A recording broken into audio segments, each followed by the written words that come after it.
बोल न्यूज सैलाब मुतासरीन की मदद में पेश लाइव टेलीथॉन में इमदाद देने वालों की कॉल्स की भरमार लग गई। दिल खोल कर अतिया दिए 3 करोड़ रुपए से जायद जमा हो गए। मारूफ अदाकार और अदाकारों ने भी आगे बढ़कर बोल का साथ दिया, मुतासरा लोगों का हौसला बढ़ाया।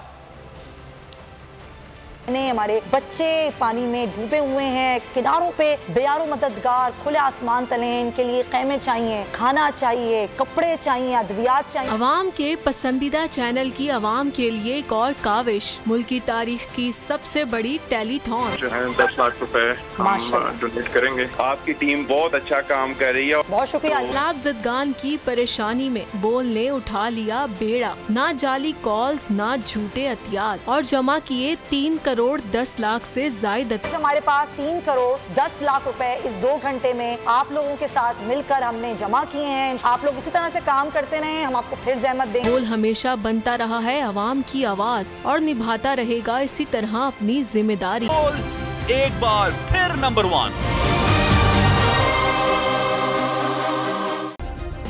सब्सक्राइब करें और बेल दबाएं ताकि कोई खबर रह न जाए।